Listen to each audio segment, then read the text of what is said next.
नमस्कार दोस्तों, कैसे हैं आप सब। आज के इस वीडियो में हम सूरदास के बारे में पढ़ेंगे, उनका जन्म और उनके कुछ पंक्तियां जो पूछी जाती हैं अक्सर। चलिए फिर शुरू करते हैं। सूरदास का जन्म 1478 ईस्वी में होता है। 1583 तक इनका जीवन काल है। जन्म को देख लीजिए, जन्म के लिए मान्यताएं अलग अलग हैं। कुछ लोग तो इनको दिल्ली के पास सिही जो गांव है वहाँ का मानते हैं 1478 में, और कुछ मानते हैं इनका जन्म स्थान रुनकता को। निधन इनका पारसोली में 1583 से माना जाता है। वल्लभाचार्य के शिष्य जो सूरदास जी थे वो वल्लभाचार्य के शिष्य थे, और इनको विठलनाथ जी ने अष्टछाप में सम्मिलित किया था। वल्लभाचार्य के शिष्य थे और विठलनाथ ने अष्टछाप में इनको सम्मिलित किया था।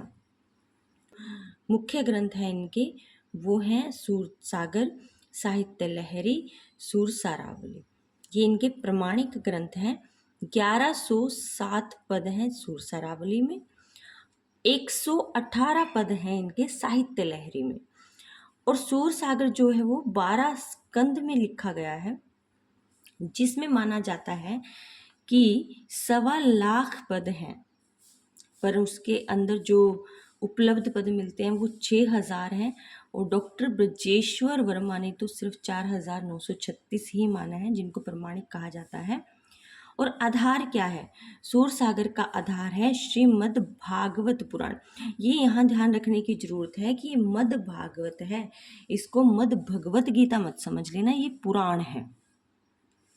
चलिए, और ये जो सूरसागर है ये भागवत का जो 10वीं स्कंद है, 10वीं स्कंद की कृष्ण लीला को आधार बनाकर सूरसागर को रचित किया गया है। भ्रमर गीत सार ये आचार्य रामचंद्र शुक्ल का है। ये भ्रमर गीत का यहाँ इसलिए उदाहरण दिया गया है क्योंकि जो सूरदास जी ने भ्रमर गीत लिखा है और उसका जो सार है, भ्रमर गीत का सार, उसका आचार्य रामचंद्र जी ने संपादन किया है, लिखा है उसको। सूरसागर भ्रमर गीत में है क्या, इसमें जो किसके ऊपर आधारित है, ये जो सूरसागर है उसमें जो उद्धव और गोपी का संवाद होता है उस पर भ्रमर गीत लिखा उन्होंने, और उसका जो सार है वो आचार्य रामचंद्र शुक्ल जी ने लिखा। अब सूरदास जी के बारे में क्या क्या पंक्तियाँ फेमस हैं। पहली बात तो ये बात फेमस है कि वात्सल्य और श्रृंगार रस के सम्राट ये कहे जाते हैं। दूसरे वल्लभाचार्य के शिष्य हैं। तीसरे अष्टछाप के प्रमुख कवि हैं, और पुष्टि मार्ग के को मानने वाले हैं। इनको पुष्टि मार्ग का जहाज भी विठलनाथ ने कहा है। विठलनाथ जी ने इनको पुष्टि मार्ग का जहाज भी कहा है। चलिए इनकी कुछ पंक्तियां देख लेते हैं। के प्रति अनन्यता, मेरो मन अनंत कहो सुख पावे। मेरो मन अनन्य है, ये ईश्वर के प्रति अनन्य भाव है इनका। तो लिखते हैं कि मेरो मन अनंत कहाँ सुख पावे, जैसे उड़ जहाज को पंछी पुनः जहाज पे आवे। यानी मेरा मन कहीं और नहीं सुख पाता, सिर्फ परमात्मा के चरणों में सुख पाता है। कैसे? जैसे समुद्र में जाने वाले जहाज का पंछी पूरे समुद्र में घूम के फिर पुनः उसी जहाज पर लौट आता है। आत्मनिवेदन की पंक्तियां देखिए कि प्रभु जी मोरो अवगुण चित ना धरो। प्रभु जी मोरो अवगुण चित ना धरो, इक लोहा पूजा में राखत, इक धर बधिक परो।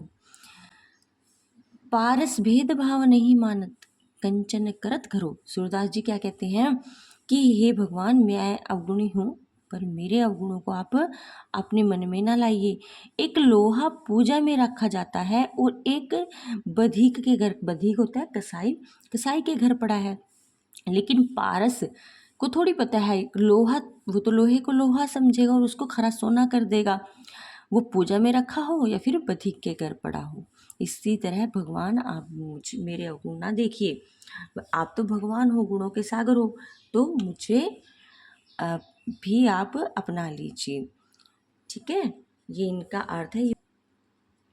चलिए अगला देख लेते हैं कि श्रीमद् भागवत के द्वितीय संगत के 10वें अध्याय के अनुसार पुष्टि किसे कहा गया है। पुष्टि का अर्थ देख लेते हैं।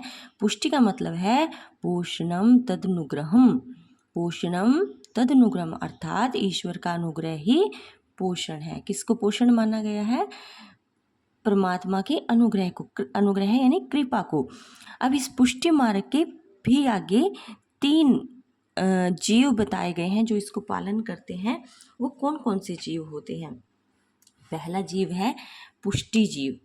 पुष्टि जीव होता है जो भगवान के अनुग्रह पर विश्वास करता है, पुष्टि जीव, और जिसको सर्वश्रेष्ठ माना गया है पुष्टि जीव को। दूसरा होता है मर्यादा जीव, जो वेद में जो आचरण लिखा है, वेद विहित मार्ग का अनुसरण करता है, वेद के अनुसार चलता है। और तीसरा है प्रवाह जीव, जो संसार के प्रवाह में बहने वाला है, वो जैसा मिला वैसा रहने वाला है। मतलब उसके अंदर ना ही तो निष्ठा है, ना ही अनुशासन है, और ना ही वो भगवान की कृपा पर ही विश्वास करता है। तो सबसे सर्वश्रेष्ठ कौन है? पुष्टि जीव है। संख्या भाव की भक्ति। अब संख्या भाव की भक्ति के ये हैं लाइनें हैं। क्या कहते हैं कि खेलत में को काको गुसैया, खेलत में को काको गुसैया, हरि हारे हरि हारे जीते श्री दामा, बरबस ही कत करत रिसैया। इसमें सूरदास जी कहते हैं कि खेल भाव में सख्य की भावना होती है।